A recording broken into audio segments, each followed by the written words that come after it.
चिंतामण नगर परिसरात नशेखोर तरुणांचा उच्छाद दिवसेंदिवस वाढत आहे। सोमवारी सायंकाळी रिक्षा स्टॉप परिसरात 5 ते 6 तरुणांनी जवळपास तासभर धिंगाणा घालत बसवण्यात आलेली बाकडी फोडल्याची संतापजनक घटना घडली।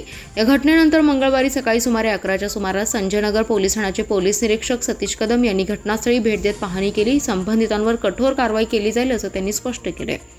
महापालिकेकडून ज्येष्ठ नागरिकांच्या सोयीसाठी उभारण्यात आलेली 5 ते 7 बाकडी या प्रकरणात पूर्णपणे उद्ध्वस्त झाली आहेत। दररोज सायंकाळी चिंतामणी नगर, घनश्याम नगर, संजय नगर आणि जासूदमळा परिसरातील ज्येष्ठ नागरिक येथे एकत्र येत असतात। मात्र नशेखोरांच्या दमदाटीमुळे त्यांना आता घराबाहेर पडणंही धोकादायक झाले। दरम्यान चिंतामण नगर येथील ज्येष्ठ नागरिक संघटनेच्या वतीने पोलीस निरीक्षक सतीश कदम यांना निवेदन देऊन नशेखोरांवर तसेच दहशत माजवणाऱ्या तरुणांवर तातडीने कायदेशीर कारवाई करण्याची मागणी करण्यात आली आहे।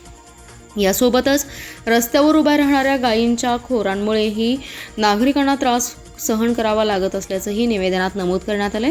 निवेदनात परिसरात वाढत चाललेला तरुणांचा उच्छाद, ज्येष्ठ नागरिकांमध्ये निर्माण झालेली भीती तसेच सार्वजनिक ठिकाणी होणारा त्रास याबाबत सविस्तर माहिती देण्यात आली आहे।